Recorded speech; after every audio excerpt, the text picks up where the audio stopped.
My beloved Swami, Mr. Naganand, Dr. Akshay, Brother Balu, respected elders, brothers and sisters, my lovely Sai youth, what do you think Swami will be remembered for the most?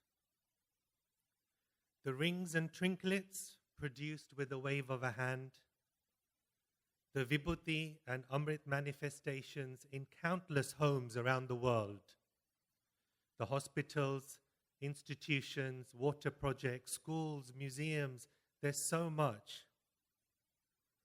Will he be remembered for all his ashrams or the Sai movement across the world?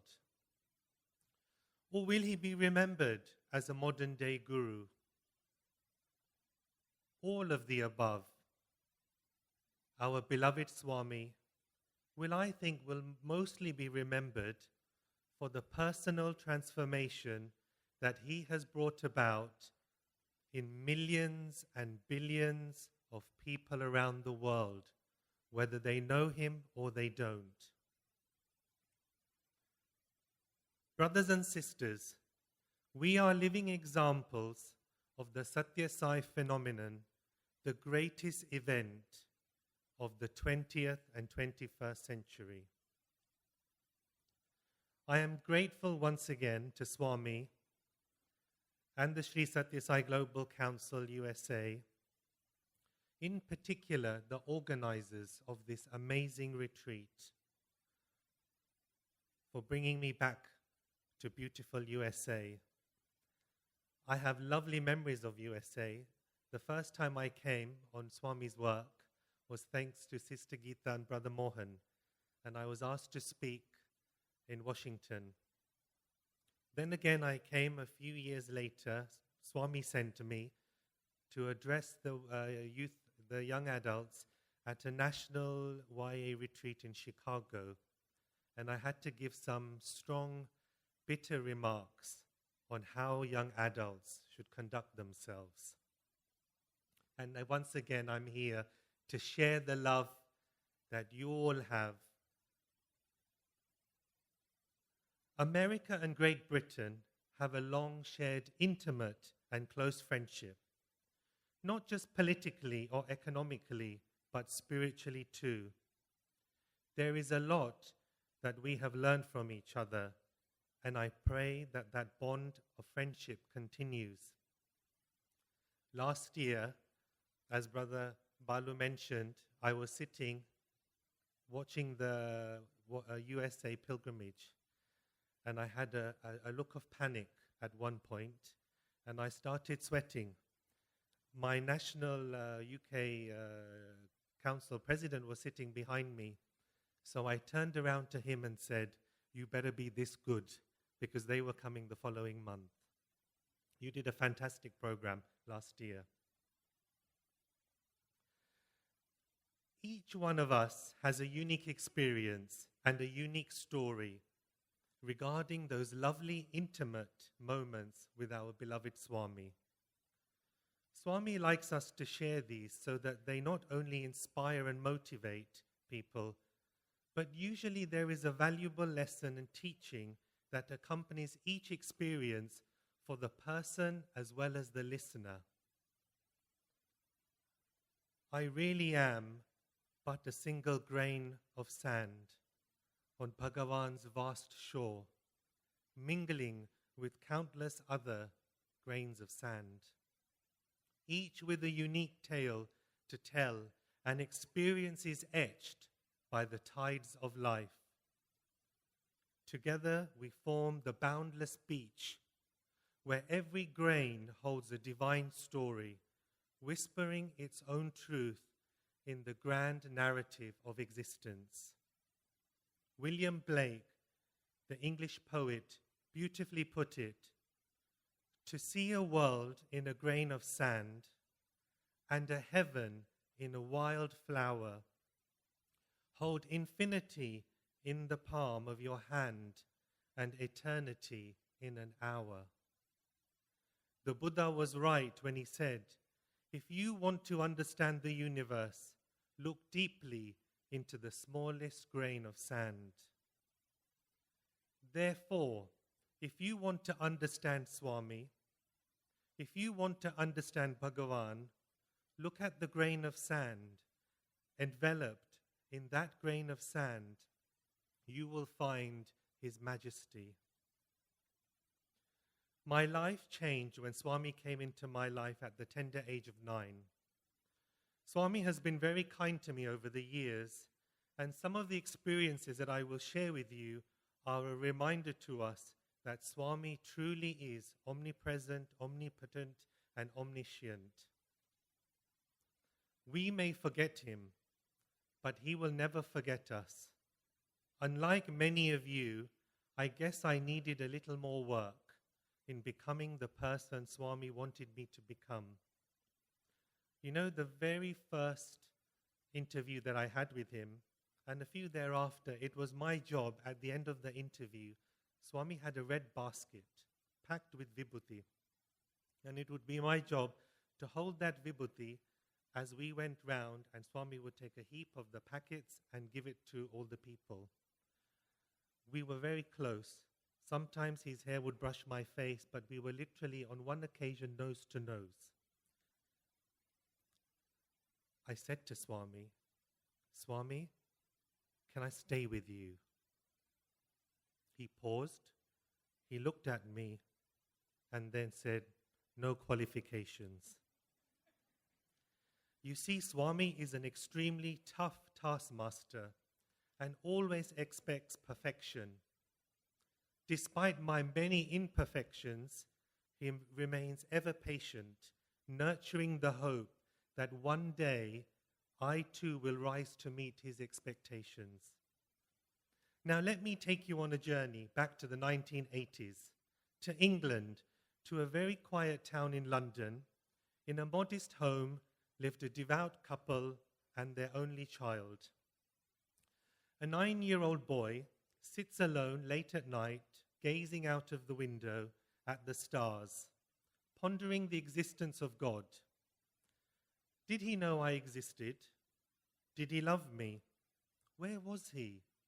And why has he not revealed himself to me? That night, with a very heavy heart, I laid my head to sleep, feeling very alone and empty. I had a dream that night. It was so vivid that even 40 years on, I still remember it like it was yesterday. In that dream, I saw the whole universe. And within the universe and on earth, Swami's face was in the sun, in the moon, in the planets, in the stream, in the mountains, in the hills, in the animals. It was very profound. This beautiful smile and this huge tuft of hair. Then the scene changed. And this man with this beautiful hair came in the form of an astronaut. So imagine, Swami was wearing the clothes of an astronaut. Mr. Naganand, you're like this.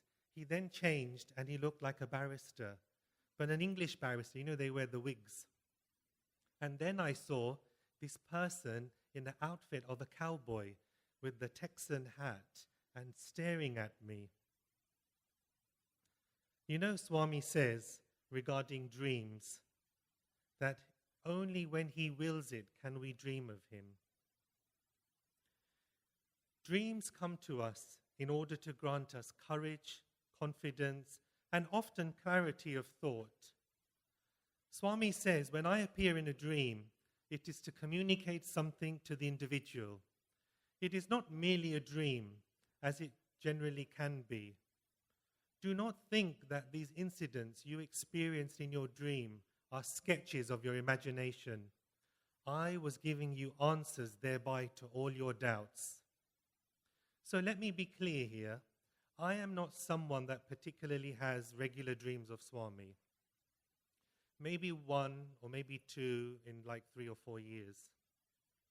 But when I do have a dream of Swami, they are quite profound and very powerful. In fact, after a long time, at the start of 2024, Swami came into my dream. And we were sitting in darshan. As Swami came up to me, all he said to me was, "I like it when you talk." I woke up the next morning and this fear gripped me. Because when Swami says something profound like this, something is going to be happening in the future. Fast forward a couple of months, I get a message or WhatsApp from Brother Balu, Brother Subbu, Sister Vinny, "Please can you come to the retreat?" So there you go. I hope Swami still thinks the same after I finish talking today. You see, I was always very different. I was very quiet, very content to stay in the background. I definitely didn't like to speak, especially in public.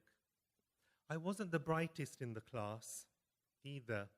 In fact, my teachers at parents' evening often informed my parents, who had such high expectations for me, that I was just average. This revelation came as quite a shock to my Guju parents, who had probably dreamt of me becoming a doctor, the first Rishi Sunak, or an accountant. And I can see many parents in the audience thinking that for their own children. Both my parents came to London in the 1970s, and nothing but their faith in God. I remember my mother placing a piece of string around my neck before I went to school, which had a key to let me in because they had to work long hours. Like many of our parents and grandparents, they made countless sacrifices, settling in a foreign land, unfamiliar with the culture or language, all so that we could have a better life. I vividly recall my mother praying to our family deity, Mother Durga, saying, "Ma, he is your responsibility. Please look after him." Our parents have always possessed an unshakable faith in God and continue to make so many sacrifices for us, enabling us to enjoy the lifestyles that we have today. I share all of this with you to illustrate how simple and ordinary our lives were. We were not Baba devotees, nor did we belong to a center. Yet I harbored this deep, intense yearning in my heart that often ached. It was profound, inexplicable, longing for something greater, a divine presence that I felt within me, guiding and comforting me, even in the absence of formal devotion. But when Swami enters one's life, nothing is ever quite the same.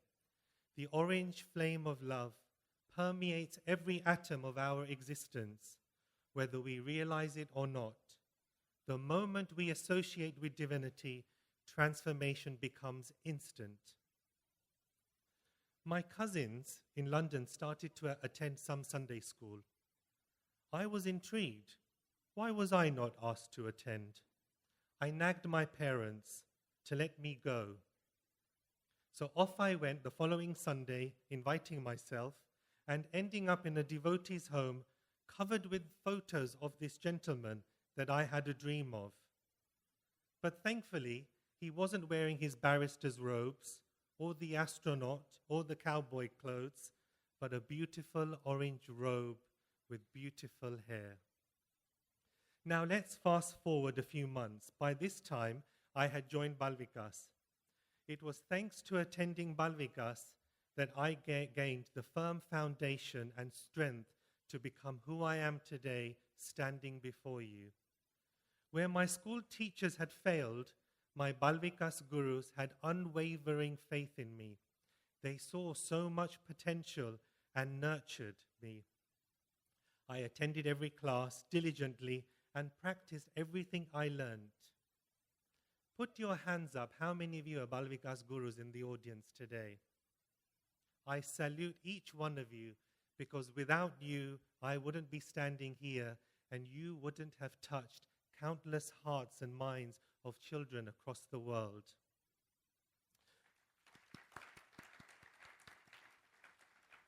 So from the moment I started the Balvikas program, total transformation.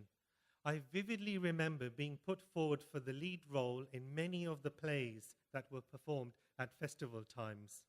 This greatly boosted my confidence and strengthened my character.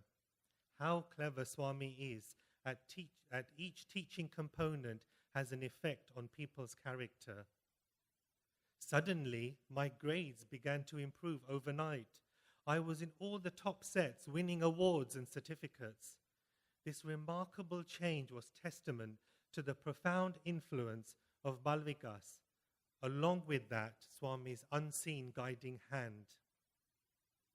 Any parents or children sitting in the audience here today, please never underestimate the power of what you learn in Balvikas and the transformation that it brings in children. It reminds me of a story that I used to think of and I called Frozen Ganga, and it emphasizes the power of Jyoti meditation. Now in Balvikas, one of the teaching components is you are taught Jyoti meditation or silent sitting. Now I was in group 3 at the time, or group 2, and when we had this very elderly Balvikas guru, he must have been quite old, and when he used to teach us, or whenever he used to teach us anything, we would be very naughty. We were a naughty class.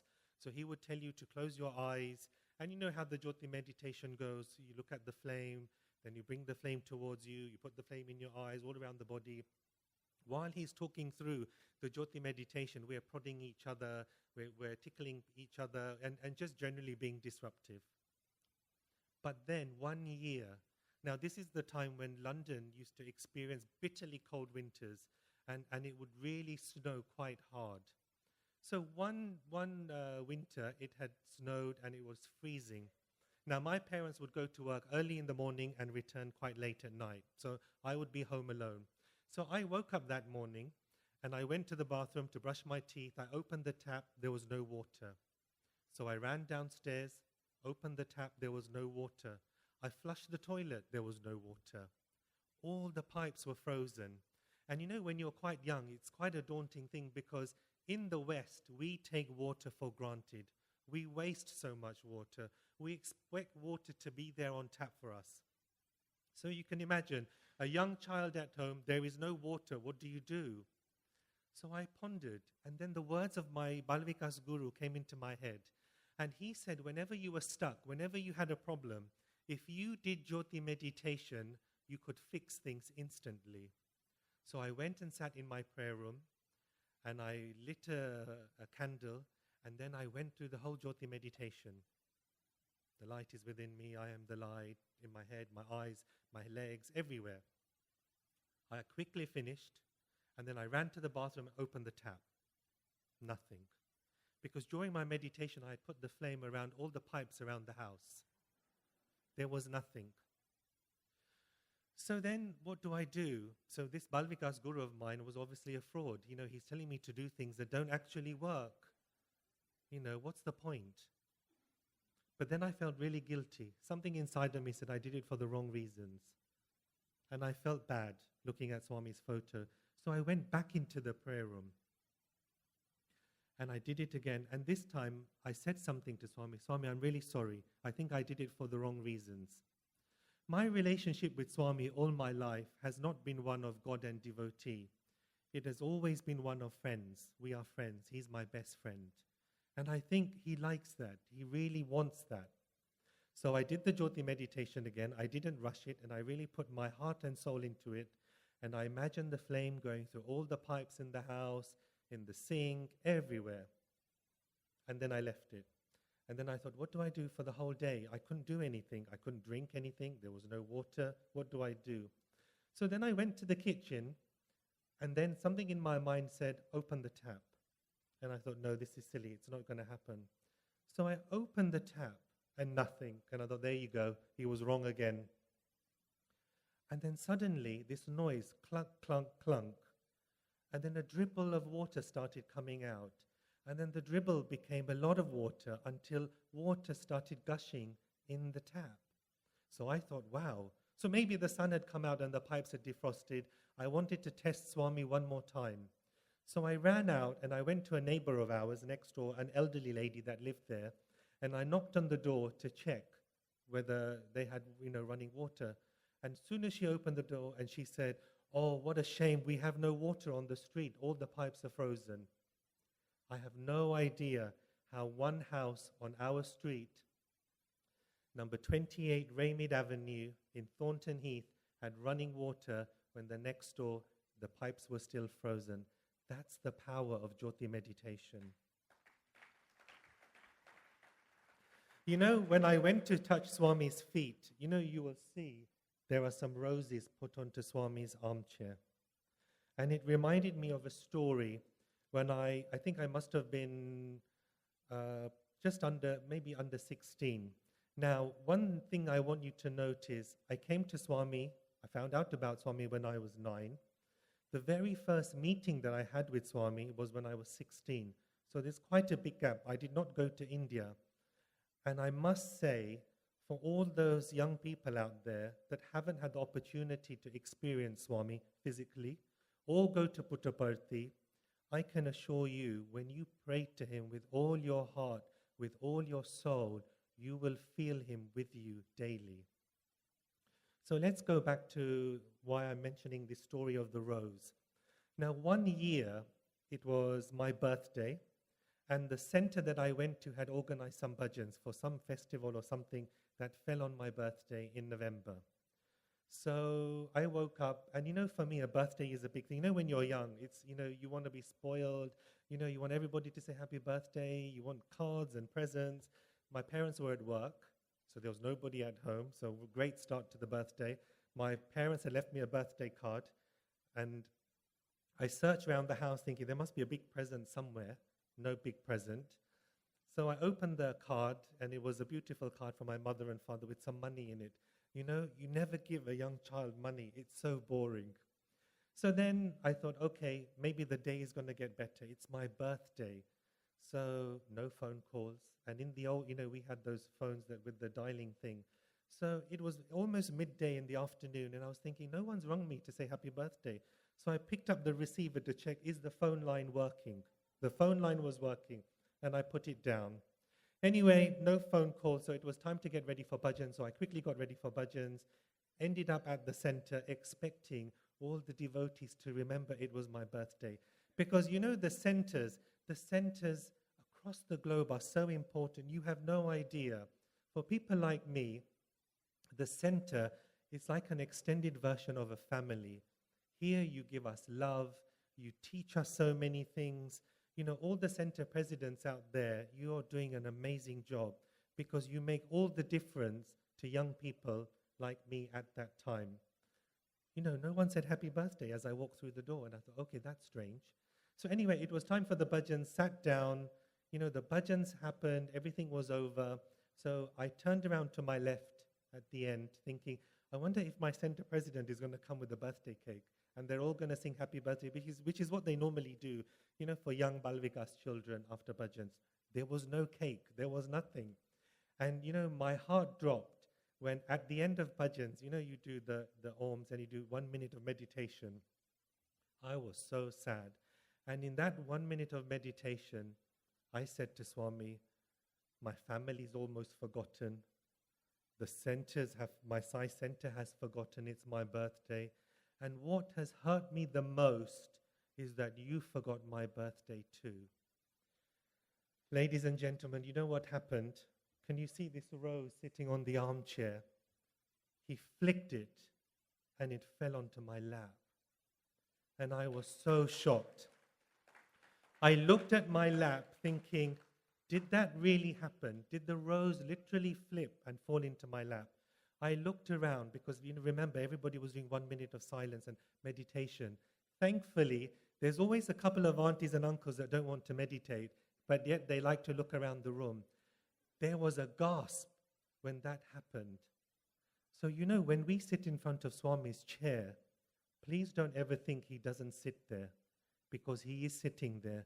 Otherwise, how can a rose be flicked from an armchair to I was just sitting in front of the chair into my lap?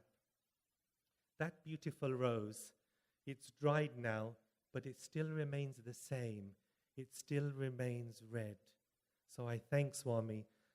People may forget, everybody may forget, but Bhagavan will never forget us. I have another story.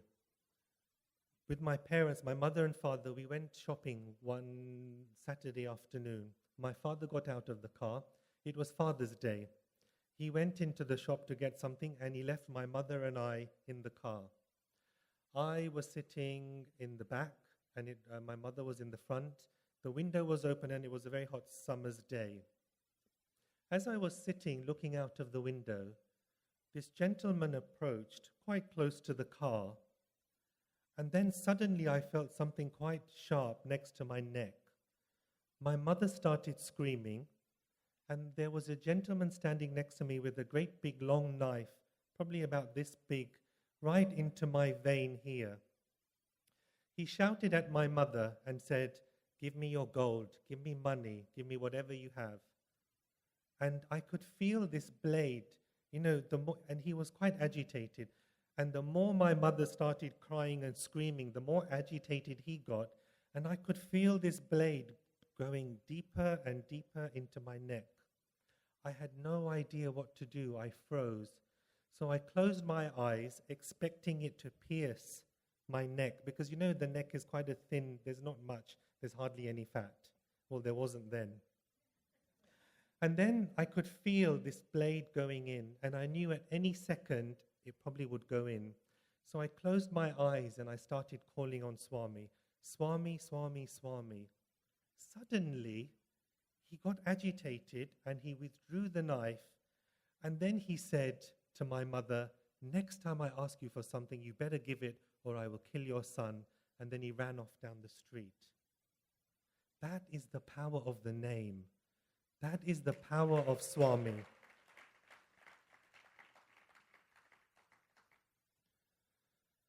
Shirdi Baba said, "My eye is ever on those who love me.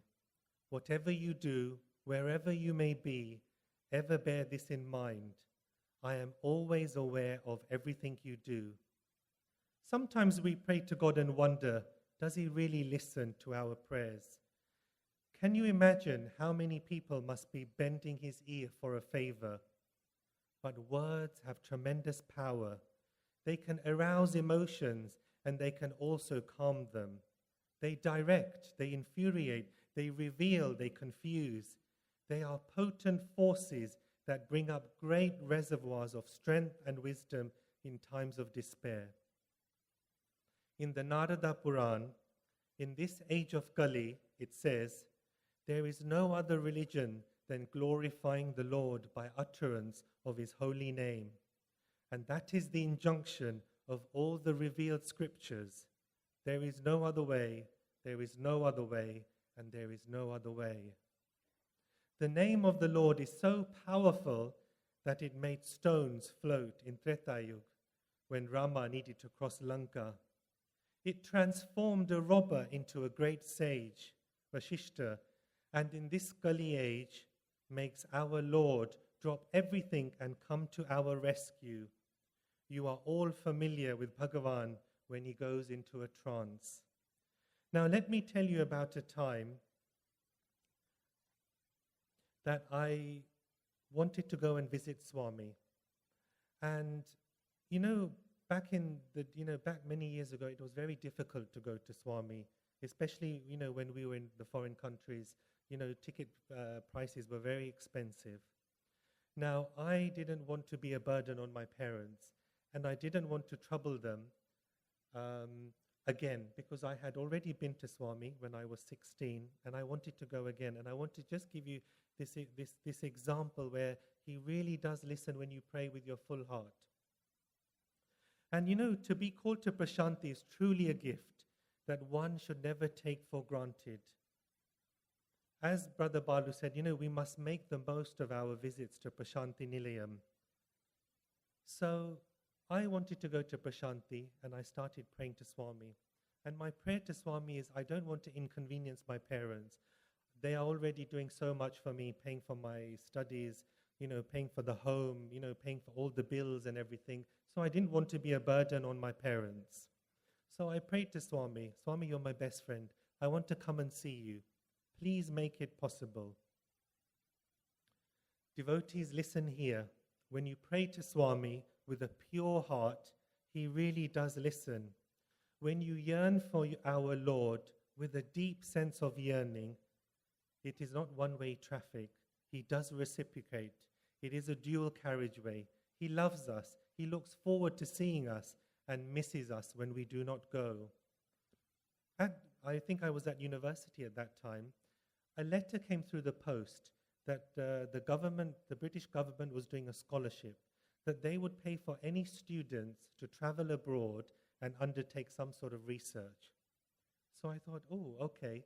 So I filled in this form, and the research that I put down that I wanted to go to Prashanti Nilayam to find out about Sathya Sai education and human values. Now I couldn't say Balvikas because they wouldn't understand what that was all about. And at the time there was a lot of work Swami was launching and doing around SSEHV. So I filled in this long application form about going to Prashanti, and I spoke about the 5 human values and everything that is happening in India in our institutes there.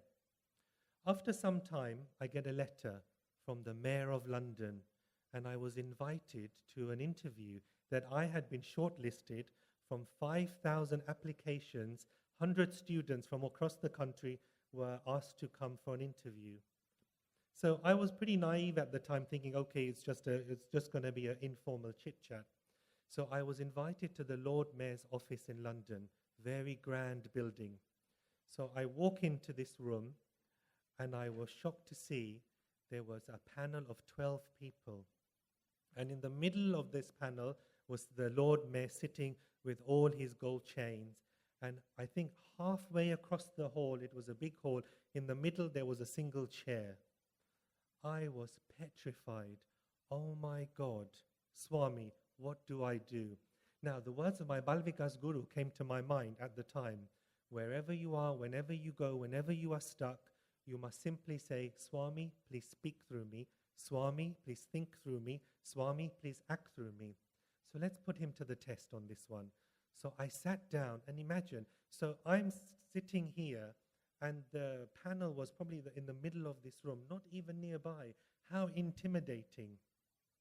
So then they started asking all sorts of questions about Prashanti Nilayam, about SSEHV, and you want to go to India. Why do you want to go in, somewhere, I think one of the persons said, a place that we've never even heard of. Tell us about this program, he didn't say brainwashing, but what is the impact of this education going to be on children? I had no idea how to answer this. Remember, at the time I was just a Balvikas Guru. I knew the stories of Lord Rama, Lord Krishna, Swami's life. I was not capable of answering all these very technical questions about SSEHV. And remember, I had only put that down because I was thinking of a free trip to India. And you will not believe the answers that came from my mouth. They were like a bullet. And every time I answered the questions, the technical questions, they were quite impressed. And they would prod me more, to a point where they started asking about, so who is Sathya Sai? And then I would talk about this, and I would talk about my experiences. The interview was only supposed to last 10 minutes. 1.5 hours later, I was totally exhausted, and they were very excited.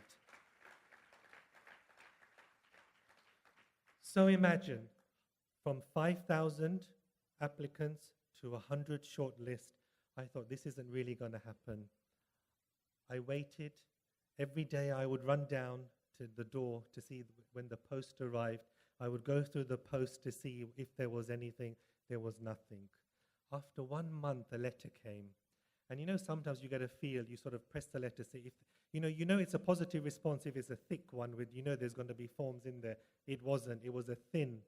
I opened the form, and it says, congratulations, you've won the prestigious Frank Denning Scholarship. We are going to pay for your entire trip to India, to Prashanti Nilayam. That's the power of Swami. Now, I'm going to give you a little bit more of what else Swami did. So I was over the moon. They were paying for my trip. And now I'm thinking, okay, so I've sort of given a white lie. I really just wanted to go and spend time with Swami. But now I've said that I have to do research. And there were some terms and conditions. Remember, devotees, the devil always sits in the terms and conditions. So as I was reading these terms and conditions, they wanted an actual project. Like they wanted a dissertation on SSCHV because they were so impressed by it. How on earth do I do this? Now, at the time, the international chairman was Sri Indulal Shah. So I wrote him a nice letter to say, I've won this very prestigious travel scholarship, and they want me to go to Prashanti Nilayam to do some research into SSCHV.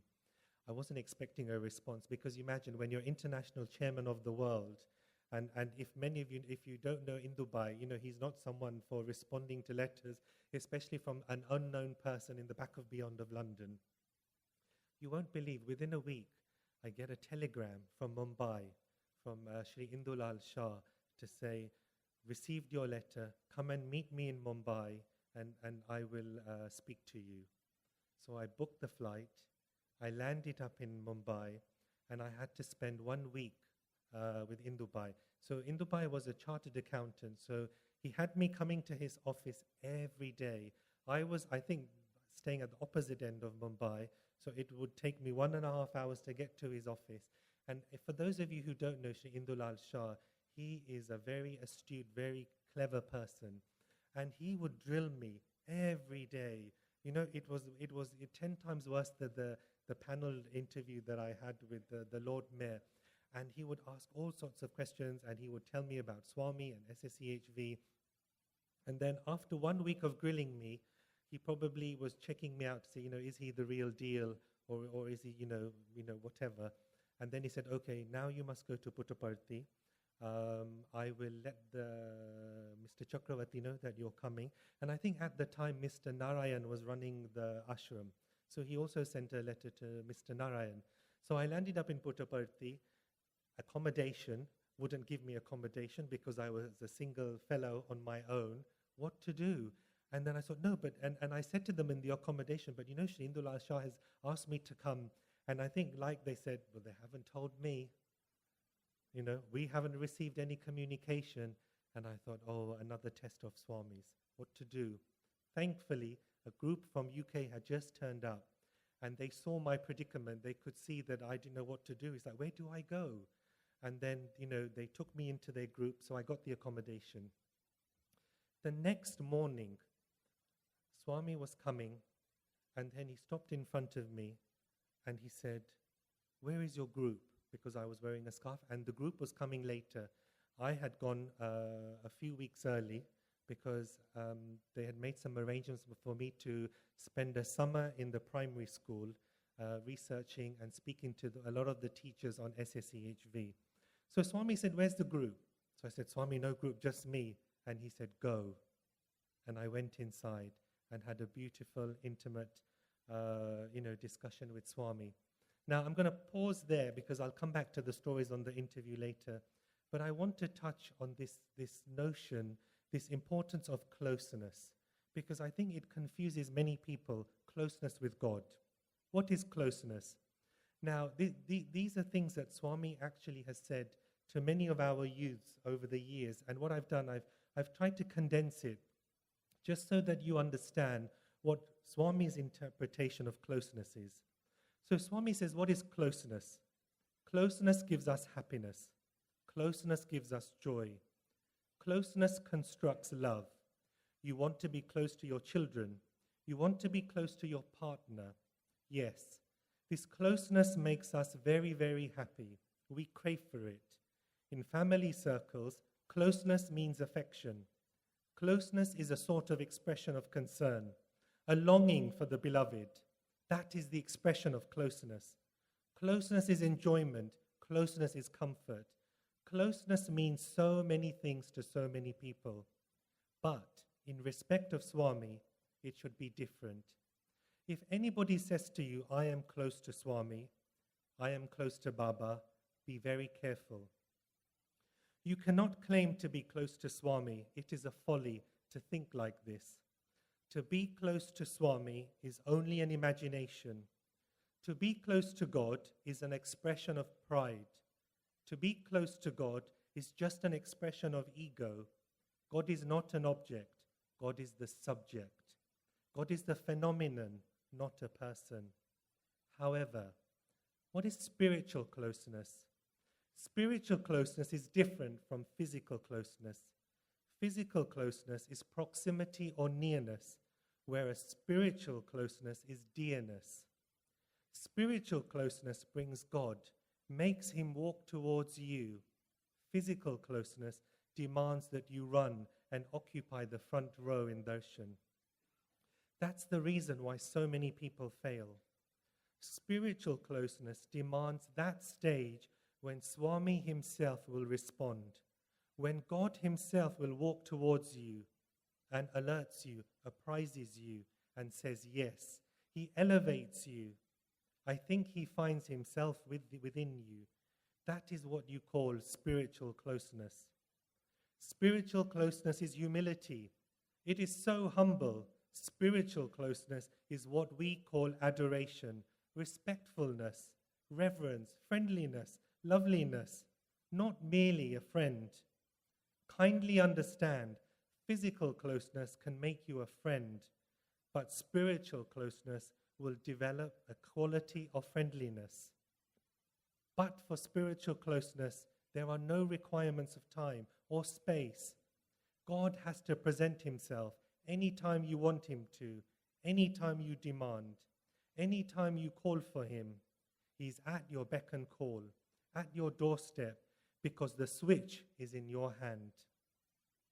This holding of the switch, that you're in a state of company with the Lord, that you can flick on and off, it is a switch. And it reminds me of a story. And I'm going to take you back to Prashanti back in the late 80s, in the 90s, when there was no concrete, there was no Saikulwant Hall. And we used to sit on the sands. And it reminds me of the devotion that the people used to have during, those times. And I remember sitting on the sands, and Swami used to normally come out at 4 o'clock on the dot. We would start lining up at 2 o'clock. So there was a big performance. You used to queue outside, used to pick a chit, and then you used to go inside. Now, if you managed to get the first row, it was like ecstasy. So this time we were sitting in the middle, and it was very grey, and the clouds had gathered. Any minute, it looked like there was going to be thunderstorm. And then it started raining. And it rained and it rained. And the Sevadals came and they started telling everybody to go. Nobody would move. Some people went, but generally the devotee sat there in pin drop silence, refusing to move. The rains got worse. There was downpour. There was a bit of lightning. There was a huge downpour, but not many of the devotees moved. That when I looked at them, their devotion, it was really like seeing a scene of the gopis. And they just sat there. They didn't move, they didn't flinch, they didn't try to cover their hair. And Swami came out in that downpour just on the ledge, and he looked, and it was pouring with rain. And then he shooed it like that. And then suddenly, within minutes, it stopped raining. And then suddenly, just above him, the clouds started breaking. And forth from that break in the clouds, this beautiful rainbow, this beautiful sunlight pour forth. He responded to the devotion of all those people sitting there. Our devotion can melt Swami's heart. That is real spiritual closeness. It reminds me of another story. We were in Kodaikanal, and Kodaikanal was very, very beautiful, the darshan that you got there. Now, in Kodaikanal, we used to queue up outside Swami's house, just next to the lake at 4 o'clock in the morning. And the weather was like London. It was cold. You'd have to wear socks, thermals, shawls. It was really freezing. And in Kodaikanal, Swami would come out at 8:30. So you can see it's quite a long wait. So we would wait outside, and they would let you into the compound, and we sat there. And then it started raining. And there was just a bit of shower. Now the Sevadals didn't know what to do, because if it continues to rain, there's no shade there, Swami will get wet. So they told us to go, that there is no darshan that morning. So with a heavy heart, all the people assembled, they left the hall. They left, the darshan area. Now, that afternoon, I was talking to one of the coordinators of the Sevadal that I knew. And he told me that Swami was very angry when he came out. So at 8:30 on the dot, imagine, Swami came out and he walked a little bit and he had seen that the hem of his robe had got wet. So he went back inside to change. Now what had happened, when he went back inside, the Sevadal thought Swami is not happy, and they sent all of us away, thinking that there's no darshan. But then Swami changed his robe and he came back out.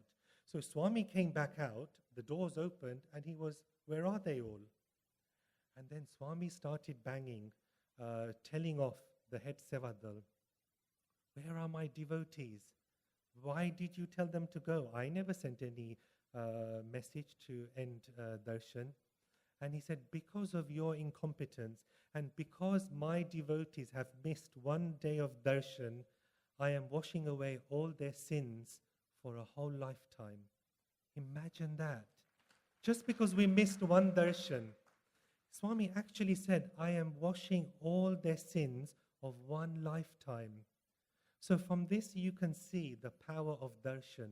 From this you can see the power of connection. Now I'm going to be speaking about the Prashanti connection later on, but that's the power. Never take his darshan in the physical form or the unseen form for granted. Because when we look at Swami, you do not know what changes, what transformation he's bringing. Now, I told you Swami was my best friend. He is my best friend.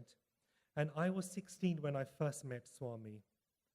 Now, when I was 16, and we were sitting right at the back in darshan in the afternoon. And our center president, he was a bit of a gung-ho center president. He had great devotion. And that's why center leaders, your role is so important, because Balvikas kids like me, youth like me, young adults like me, we look up to you. So your conduct as leaders is so important because we follow you. Now, in this case, my center president shouldn't have been followed, because as Swami was coming, he stood up and he said, Swami. And Swami looked at him and he said, go. Now, that night, he'd had a dream that Swami had come to him and said, be ready, I'm going to call your group in the morning, in the afternoon. So that's why he got up and said, go. So we all went in. So I sat down, and the very first question that Swami asked me, who is your best friend? So I looked at Swami and said, Swami, only you. He looked at everyone in the interview room and he said, see, this young boy has never met Swami before, physically. Yet he has made Swami his best friend. He's never met me until today. And then he said, that is the love that each one of us should have with God. You should make him your best friend. You know, we think we have best friends in life, but when they let us down, when they break our expectations and upset us very much, they really let us down. But really what Swami wants us to do, he wants us to make God your best friend. Because he never lets you down. He will always listen to you. He will always fulfill your wishes, but only at the right time. Now, I'm going to give you some stories that happened in the interview room. In this one, the one when I went for the scholarship, because I know some of you have asked, what's it like when you meet Swami? Now, when I walked into the interview room, I used to suffer a lot from mouth ulcers. I think in America you call them, is it canker sores or something like that? So I had, being in Puttaparthi, in the late 80s, there was no Western canteen, there was no Punjab canteen. We had to suffer the South Indian canteen. Being a Guju, not used to eating so much rice, not used to the spices. In a Gujarati family, you eat more chapatis, and the rice is probably just that much. And so you can imagine the look of horror when we used to sit in the South Indian canteen, and they would keep pouring the rice. In a Gujarati family, that one portion that they give you of rice could feed a family of 10. That's how much rice. So we were not used to this. So anyway, I walk into the interview room with a mouth of ulcers, and Swami has me sit right in front of him. And he says to me, "Boy, what do you want?" And I was so shocked. Now, I had heard about this. Now, remember, growing up, I used to read a lot of books. And I really urge Balvikas children and young adults, why don't people read books anymore? And I used to love reading Swami books, listening to everybody's experiences. Now, you're all very lucky because you have YouTube. You've got people like, Sister Geeta who come and tell you all these wonderful stories of Swami. When I was growing up, I had none of that. But I used to avidly read lots and lots of Swami books. So Swami said to me, and I had prepared this question because, people always say, sometimes in an interview, Swami will ask you, what do you want? So it's like a boon when he asks you that. So I had come prepared. I had a bit of a checklist. Maybe I will ask for this. Maybe I will ask for that. I wasn't sure, but I wasn't expecting him to ask me, what do you want? So Swami said to me, what do you want? So I said, I'd prepared for this, and I said, Swami, please, can I have a ring? I always wanted a ring because, you used to see the elders with a Swami ring. And you know what Swami said? Your wife will give you a ring. And I was so disappointed. He broke my heart. Then there was a little bit of chit-chat. This couple had come from Delhi and they had a little baby. Swami said to this couple, Larki ka naam kya hai? In Hindi, what is the name of the girl? And they said, Swami, you have to give a name. And they said that we've called her something, it's a temporary name. So Swami said, why temporary? Make it permanent. I can't remember the pet name that they had given her. But then Swami said, okay, call her Akhladini. Call her Akhladini. Then he waved his hand right in front of me. So I was sitting in front of him. And he materialized. In Gujarati families, they put these little, like a bracelet on babies when they're born, and they have black beads so you don't get the evil eye. So Swami materialized a very small chain with these little beads. It was about this big. So I was thinking it must be for this little girl's hand. He told the family to come forward. Now, bearing in mind, this is my first whole experience of seeing God in action. Swami took this little necklace that was this big, and it had 3 strands of gold chain, very thin. It was literally this big. In front of me, he put it in front of me. He started pulling this gold. The ball started multiplying. The chain started multiplying. So from this size, it became the whole size of the baby. And he told them to come forward, and he put it around this baby. So now, she must be in her 40s, and this must be a long necklace that this beautiful young Akhladini must be wearing. So that was one story. Then there was a young boy in our group, and he used to stutter. Now, when you're young, when people stutter, it's the worst thing. And the worst thing you can do when a young person stutters is finish their sentence. So our center president said to Swami, Swami, this poor boy has a stutter. And Swami looked at him. Without touching him, without doing anything, Swami said, slight adjustment karna hai. And like he was turning the knob of a radio station, he said, slight adjustment karna hai. And he did like this in the air, like he was fine. And the boy, after the interview, he told us he felt some cord in his mouth was tightening. After the interview, he never stuttered again. Then, it reminds me of another story. Within that interview, some lady had come in a wheelchair. Okay, so this person had never walked before. So Swami went up to this lady and said, get up. Now, that's quite embarrassing when you've never walked and Swami's saying, get up. He said it a few times. She wouldn't get up. And poor lady, is sitting there thinking, Swami, what do I do? You're telling me to get up, but I can't get up. To the point where Swami got up of his chair, he went up to her, he waved his hand like this, he materialized Vibhuti, and he hit it on her knee like that. And the lady screamed because she didn't know what was happening. Then he said, get up. And then he got 2 volunteer ladies to help her, and he made her get up. And she stood up. And then he said, he went one step further, remove the wheelchair. And then this lady actually walked out of the interview room after having never walked Swami gave her feedback. That's the majesty, that's the power of our Lord. Now I come back to halfway through the interview. Swami again says to me, "What do you want, boy?" So I thought, okay, the ring thing's not going to work, so I can't ask for anything physical. So then I said, "Swami, Shakti, Bhakti or Mukti?" Swami was very surprised. He said, "Oh, you are asking for so much." And he said, he looked at me up and down and he said, "But you have so much Shakti." Then he said, "What is Bhakti?" So I said, "Devotion." And he said, "No, Bhakti is love for God." And then he said very sweetly, "Okay, so you want something to wear of, Swamis."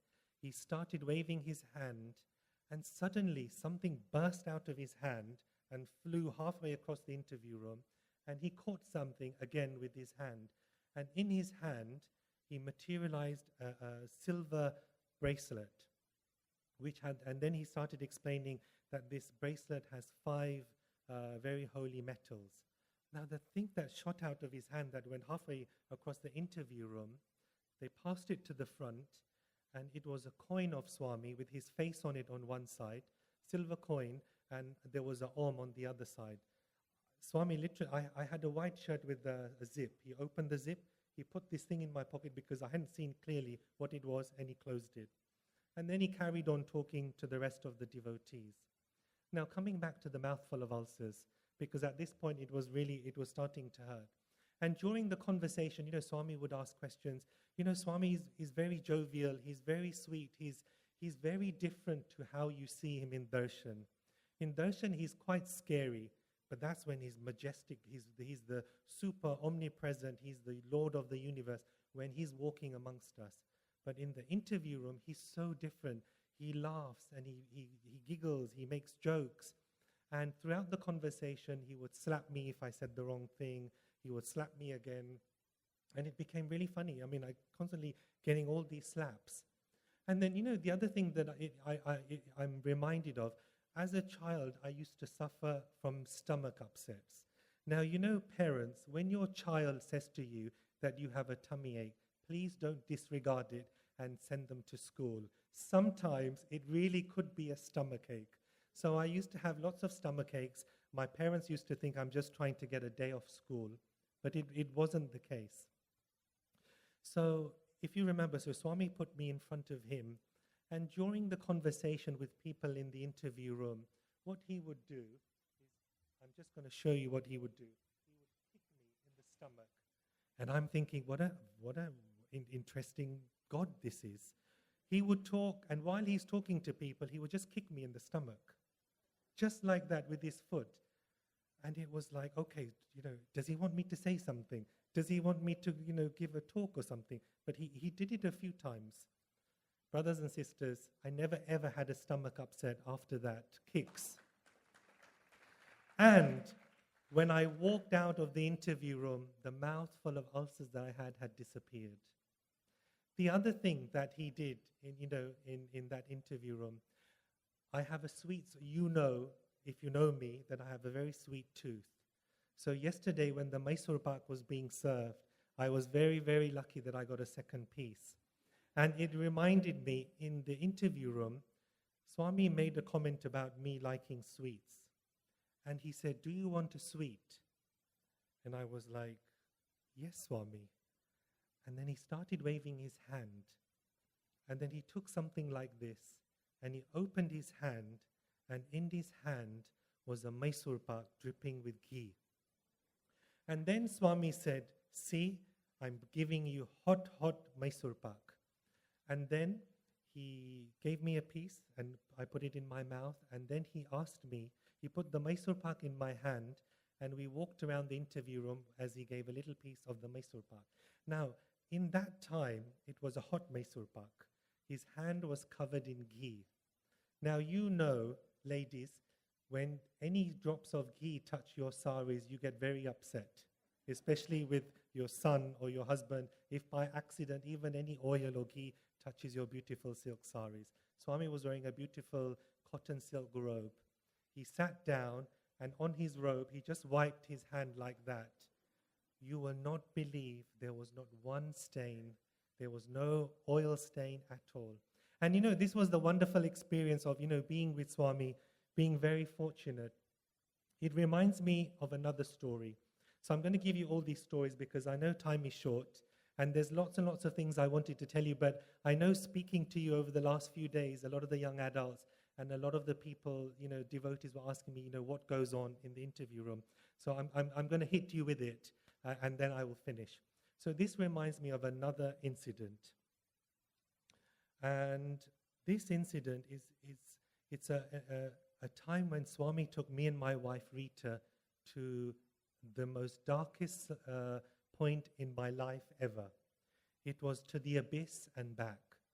And it was a really dreadful challenge, obstacle that we have ever faced. And it was a real test of faith, of devotion, of love for God. Which is why I am telling each one of you, when you are challenged, do not give up. You should become even more persistent. Your devotion and your faith in Swami must become like titanium. Do not give up. So let me give you some context to what this test, this challenge was. In 2001, after Swami's birthday, the day after, 24th of November, we were called in for an interview, quite unexpectedly. So Swami sat and spoke in the interview room. There was Parveena Sultan, there was Dana Gillespie, there were quite a few people, and it was really amazing. Swami materialized this amazing, he has tiny hands, and he materialized this great big gold choker. It was enormous from his hand. And he's such a trickster. He waved it in front of Parveena Sultana's face, and she was like, Swami, is this for me? And then Swami said, are you jealous? And then he gave it to somebody else. So poor Parveena Sultan, he was teasing her. Anyway, let's get to the main bit. So Swami took us into the inner interview room. So we sat down, and Swami said, come back next year with son. And we were thinking, okay, we had been married for 5 years. We didn't have any children. So for Swami to proclaim, next year, come back with son, we were trying to do the maths and thinking it's not possible because religiously we always came back in April because of the Kodaikanal trips. We never wanted to miss the Kodaikanal trips. So then he looked at my wife Rita and he said, he did like this, little complication, but now everything is okay. So he did like this, unlike his, unscrewing, unblocking something. Little complication there is there, but now everything is okay. He just did it with his hand like that. So we walked out, and then come April, we came back. My wife was expecting, okay? So we came back. Swami hadn't left for Kodaikanal. We were in Whitefield. We were very lucky. Out of the blue, Swami called us in for an interview room. Now, for those of you who don't know, my wife is not as big as me. She's very small, very petite, very slim build. So as we walked into the interview room, we were sitting, and you know how these ladies, they wear all the silk saris, so they're completely covered up. So no one would know that she was expecting, and she was only expecting, it had only been 3 months, so it's not something you would, tell everybody. As Swami came in, even before he looked at us or saw Rita or anything, you know how he closes the door, bolts the door. He looked at my wife and said, how many months? My wife was, didn't know what to say. Because, when Swami sometimes says, as, the speakers were saying, yesterday, Mr. Nagan was saying, sometimes it's best to remain silent. Then Swami sat down, I was sitting next to him, and he looked at me and he said, I know she wants a boy. And then there was a bit of a chit-chat, and then he took us into the inner interview room. And then something quite profound happened. I said to Swami, Swami, we surrendered this child at your lotus feet. We offer it to you because we're so grateful. And gratitude to God is so important. Swami closed his eyes, and it must have been almost 5 or 10 minutes where, have you ever read in a book when Swami goes into a trance? He literally leaves his body. Swami went into a trance, but his hands were moving, and he was in a trance, closing his eyes, and he was doing like this. Like the whole past, present, future of whoever was flashing between, like he was reading a book or watching, like on a divine tablet, someone's life going through. He came back from his trance and he said, "Have no fear, this child is my responsibility." So we were thought, okay, that's lovely. We got a blessing from Swami. Now fast forward, the child, my son, was supposed to be born in November on the day of my birthday. It was a boy, we'd had the scan, and as Swami had said, that, she wants a boy, he made it so. Now, a month before the birth of my son, we had to go for a scan because Rita hadn't been feeling well. She had this really sinking feeling that something was not right. It had been 8 months. So we went for this 8th month scan. And you're taken in and they do the scan, and we were expecting this person who does the scan to say something, and they took a long time doing the scan. And it doesn't normally take this time. And then she said, "If you just hold on, I just need to check something." And we started getting very worried. And then another gentleman came in, some consultant, and he started doing, the scan, and he said, "I think we have a problem. This child has not been developing. There is insufficient amniotic fluid in the stomach. We think this child may have died because the heartbeat we can't pick up. And because there was less amniotic fluid in the stomach, it won't be, it's too small to do surgery, but we will need to take you to the hospital to give birth." So my wife started crying. We came out of the clinic. I started shaking. I didn't know what to do. We hailed a black cab, and they said, "Go to A&E straight away, to accident and emergency." We went to accident emergency. They took her in. They got her all on the wires, and we were told to prepare for the worst. This child basically, is semi-alive and may not make it. So it was too late to operate or do anything. So we were put in a holding room. My wife was on the bed. I didn't know what to do, so I just started praying. I just started calling on Swami. Now remember, I don't dream of Swami like I've said to you. I've just had the 1 or 2 quite vivid dreams that I've shared with you. That night, in the hospital, Swami came into my dream. He was walking down a wooden staircase. He looked at me, he started waving his hand, and water started pouring out of his hand. And he told me to clench my hands like this. The water started pouring, and out from his hand plopped a great big shivling that I caught. And he said, "Don't worry, everything will be okay." So I quickly woke up and I said, "Rita, Swami's just come," and he said, "Everything will be okay." So the next morning the consultants came, and you will not believe there was no beds available in the hospital in central London that we were. So they couldn't do the operation. Then there was talk of sending us via helicopter to Scotland to do this special operation, because in London, for some reason, there were no beds available. Can you believe it? So then I thought, okay, Swami, we don't want to go to Scotland. Then I remembered we have private medical insurance. So I said, "Doctors, will this help?" They said, "Well, why didn't you tell us this before?" They made some inquiries, and then we were told to go to a hospital. But the problem was it was 6 o'clock at night. No ambulances were available. They were all out. So then they had to call a private ambulance. And imagine, so you know the sign, the Westminster Big Ben, traffic is coming this way. Our private ambulance is going in the opposite direction, because we had to get to the private hospital before the consultant finished for the day. So we got there to this, it was called, the Portland Hospital. It was a private hospital that I had never heard of.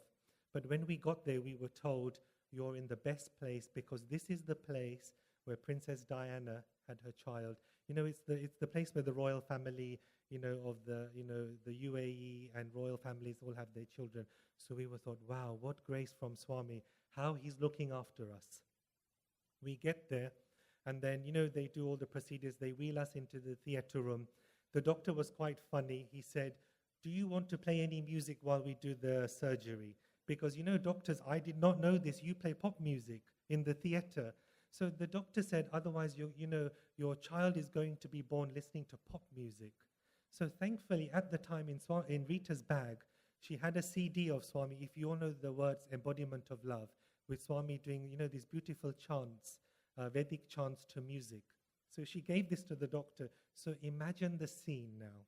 We're in the theater, the doctors are all in their scrubs, Swami's voice is booming, singing these Vedic mantras. The doctors are looking at each other thinking, what is going on here? But then you get to the serious bit where they tell you, we are now going to operate, the child will come out, it may move, it may not move, you have to prepare for this. They did the operation, a child, they had told us the child will be literally this small, because remember, it hadn't been growing. When they brought the child out, this sausage-like young person came out that big, but there was no movement. He didn't cry, he didn't move. For a few minutes, there was pin-drop silence, and we expected the worst. I said, "Swami."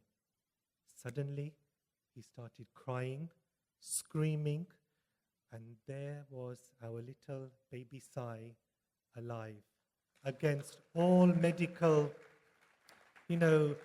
theories that they had said, Swami had saved this child. Now, there is a tailpiece to this. During the World Youth Conference in 2007, we got there early. And a week before the youth conference, Swami called Dr. Goldstein. And for a long time, Swami was talking to Dr. Goldstein. Swami was on the podium, and it was about 15 minutes. Now, I was thinking, this is good. Swami must be giving instructions of what we need to do for the World Youth Conference. And then suddenly, you could see Dr. Goldstein coming, and Dr. Goldstein was someone but he's like, whatever Swami says, he tries to carry it out to the letter. And he comes running towards me while, Darshan Bhajans is going on, and he was panting, and he was saying, Swami spent just 15 minutes talking to me. I did not understand a word he was saying, but all I understand was he kept saying, 5 years ago, I was with Mrs. Chudasama. 5 years ago, I was with Mrs. Chudasama. That's how Swami said it. He said, does that mean anything to you? What does that mean? 5 years ago, I was with Mrs. Chudasama. 2007, my son was about to turn 5. And Swami was giving the assurance that he was with us. And he was telling Dr. Goldstein. And Swami had told Dr. Goldstein that he wanted Rita to narrate this story during the World Youth Conference. She narrates this story much better than mine, but the underlying story is Swami can do anything. When you have intensity, when you have love, when you have faith in him, and this is what I want all the youth to understand. You don't have to have seen him. You don't have to be physically with him. You don't need interviews. You just have to have intensity. Why am I standing here narrating all these stories? Because my relationship with Swami was one of friendship. It was one of intensity. I used to love playing archery when I was at school. What are the tenets of archery? You have to get the bullseye. Even with God, you always have to aim for the bullseye. How do you aim for the bullseye of his heart? You have to pray. You have to have intensity. You know what I used to do when I tried to get Swami's attention, I used to wake up every day at 4 o'clock in the morning. While everybody was asleep in the house, I would go to my prayer room, I would light a diya. And I remember when I was young, I was not well versed in Vedas, in prayers. I had a handful of prayers that my Balvikas gurus had taught me. So I would sing these prayers to Swami. I would do my Jyoti meditation. And then I had a small photo in our prayer room. I would pick it up and I would hug it. That's all I did for a number of years. Every day at 4 o'clock. And I would tell Swami whatever I needed to. Swami, I'm having this problem with my French teacher. I hate French. Please do something. She just doesn't like me. And from that, the next day, the French teachers would start being nice to me. You know, the dialogue was there. I'm going to tell you something quite intimate. The very first interview that I had, when I walked into the room, you know what Swami did? He grabbed me in the interview room and hugged me. The same way that I used to hug that photo. See, he knows. He knows. He knew that I used to hug him every day like this. And in the interview room, the first thing he did, as we were walking in, he took me and grabbed me like this. So really it's up to you. Your relationship with Swami is up to you. All these elders will guide you on what is the right thing to do, what is the wrong thing to do. But ultimately, you cannot blame anybody. If you want to be close to Swami, if you want him to love you, if you want to experience his majesty, then you have to put in the effort because it is a divine romance. Now, I want to share you another story of the World Youth Conference. During the World Youth Conference, 6,000 young people from over the world had assembled. And we had so many challenges. You know, when you are serving Swami, you have to be ready for obstacles and challenges. I suddenly get the news that the 800-strong delegation from Nepal had all got chickenpox in their shed. Oh, Swami, what do we do? Chickenpox is something that spreads. On the one hand, we had 6,000 youth from international countries and 800 youth in the sheds with the Nepalese having chickenpox. Dr. Goldstein went and told Swami. Swami gave a handful of vibhuti, and then Dr. Goldstein told me, here is a handful of vibhuti that Swami wants you to distribute to all the young people in the sheds. We did that. Within 2 days, we don't know how, the chickenpox epidemic completely went. There was no trace of it. It was unbelievable. Even when the doctors did their tests, there was no trace of it. That's the power of Swami. You know, it reminds me, we had a really beautiful workshop yesterday with Dr. Akshay, a leadership workshop in the room. And there was a lot of talk about bhajan singing. There was a lot of talk about the quality of bhajan singing. And one thing that I would like to stress is that I know that all of you devotional coordinators, you love to give Swami the best bhajans at all of your centers. Now, when we were growing up in Balvikas, we had to sing. Whether you were good or whether you were bad, we were told you have to sing. And that was the discipline that we always had. We sang at bhajans. Thankfully, there was no bhajan practice back in the day. But they trained you. And if you didn't sing well, you used to get in trouble afterwards. But they taught you, and our gurus really did spend a lot of time making you sing. So I had grown up singing. So when I used to take all these pilgrimages of young people to Swami, we used to take musical programs, with Swami's love, he would let the youth perform. Now, one such trip, we had a boys program and a girls program. And the thing that we used to do was we had to send a CD to Prashanti, and they would vet the CD. I got the news back that the girls' program had been accepted and the boys' program had been rejected. Now, how do I tell our young adults? 200 youth strong going from London to Puttaparthi. And you know how the young people, they solely focus on bhajan singing. And I've got to tell you, if you want to love Swami, it is not just about bhajan singing. So what do? I didn't want to break the hearts of the young boys. So what I got them to do was, we did all-night bhajans. We got them to pray to Swami.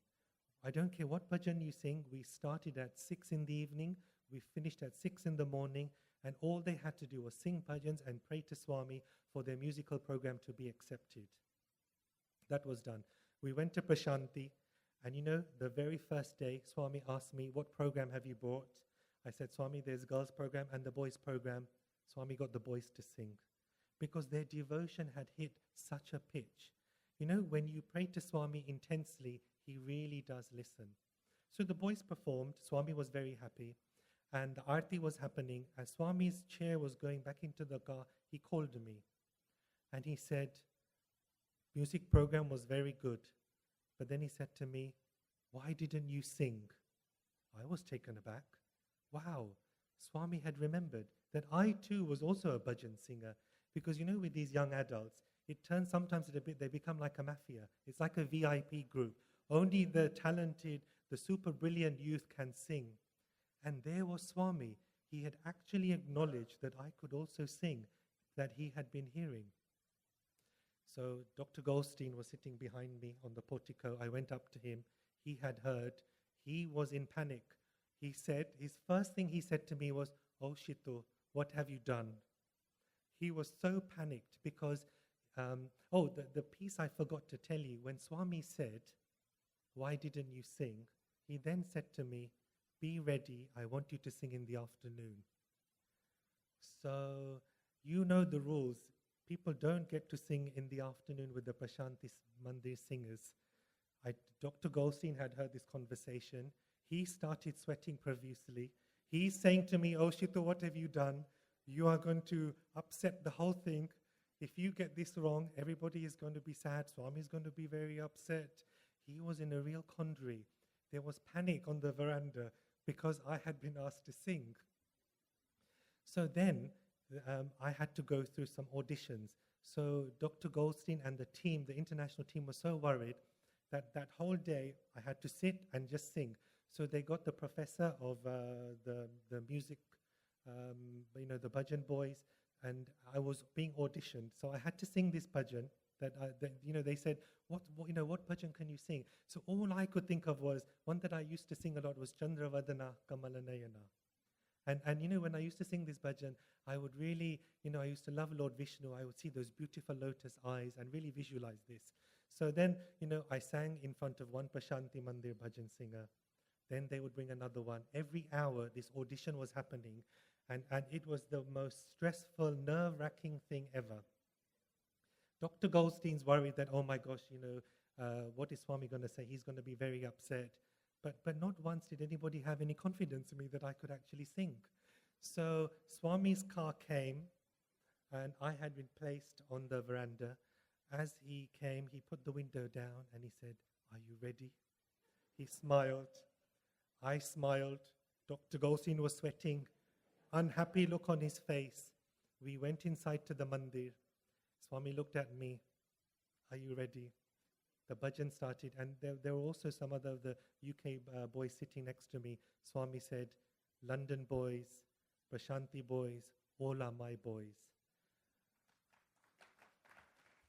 Then, one after the other, then it came to my turn. I started singing Chandravadana, Kamalanayana, Narayana, Sai Narayana. Swami had his eyes closed. And in that bhajan, there is a crescendo. And while I'm singing, I'm looking at him, because never will this opportunity ever come again. And I'm thinking, and all sorts of thoughts are going through my mind. Am I singing right? What's Dr. Goldstein? This is going to be the end of my career serving Swami. But I'm looking at him, and he's in this wonderful trance-like fixation with beautiful eyes. His eyes were closed, and I started getting worried. He's not opening his eyes, but his eyes are closed. And suddenly there is a crescendo about, this words of Narayana, Narayana. And I started singing with all my might. Suddenly he opens his eyes, and there's this just huge, humongous power that comes out of his eyes into me. And I just felt so humbled. And it was one of the most beautiful things I've ever experienced. The tailpiece, obviously, the elders of the organization were all happy that I didn't fluff up, I didn't sing wrong. Swami was happy, and once again, Swami protected us. Swami is a great proponent of the young adults. We make so many mistakes, but he will come and tell us, but he will always never do it in public. And don't think, when you have proximity to Swami, when you are given the opportunity to be close with Swami, it's not all roses. Brothers and sisters, I've also been given interviews where he's called me on my own. He has taken me inside. He shouted at me. He's told me off. And do you know what I do when he tells me off like this? I just do one thing. So imagine he's standing in front of me. He's screaming. He's not screaming. He's shouting. He's telling me off. Why did you do it like this? He does it in a very beautiful way. And he does it in such a way that you just get so upset. And the way I pacify Swami, whenever he does that with me, I grab his waist and I just hug him with my head on his tummy, and that cools him down. And then he quickly changes like that. That is our Swami. His heart melts when we can make 1,000 mistakes. But if that one piece of love, that one piece of, Swami, I'm trying, please give me another opportunity, it really melts his heart. Now, before I end, I've got 4 minutes. I would like to talk about a very important topic, connection to Prashanti. Connection to Prashanti is very important. Some may argue that realization can be found anywhere, but I reply back that realization is not something easy, it is more complex than the mind can fathom. Only a guru, only a true guru or a god, in our case Swami, can act as the catalyst to speed up the process. But you have to go to Prashanti and live it and get the benefits. Merely thinking about vitamin D or meditating on its benefits and thinking that of the sun, you will not get the nutrients that vitamin D can give you. You have to go into the sunlight. You have to absorb it. Only then can you take vitamin D into your system. In chapter 25 of the Sri Sai Charitra, Shirdi Baba says, "Believe me that though I will pass away, the bones in my tomb will give you hope and confidence. My tomb will be speaking, moving, and communicating with those who surround themselves wholeheartedly to me. Do not be anxious that I will be absent from your life. You will hear my bones speaking about and discussing your welfare. But remember me always. Believe in me, heart and soul, and then you will benefit greatly." In the Catholic Church, relics are very important. Famous saints are buried always. There's St. Peter's relic, his bones in the St. Basilica in Rome. St. Francis of Assisi has been buried in Assisi. That's where his remains, his bones are. St. Bernadette of Lourdes, where the miracles are still happening, where hundreds and thousands of pilgrims from the Catholic Church flock there, still experiencing miracles of St. Bernadette's bones. In India, we have these Shakti pits. The story of Sati, when she emulated into the fire, and when Lord Shiva came and he took her, and bits of her body fell into various parts of India. Vaishno Devi, it is said in Jammu that the skull of Sati is there. Kalighat, in Kolkata, it is said, her toe fell. Ambaji in Gujarat, it is said that's where her heart fell. These are Shakti Peeths. They are very, very powerful centers in India. Last month we were in India, and I had the good fortune of visiting one of these Shakti Peeths. It is said that the Sati's upper lip fell there. And it's in a cave. You have to walk 500 steps to get to this temple. It's in a mountain. And to get into the mountain, the hole is only this big.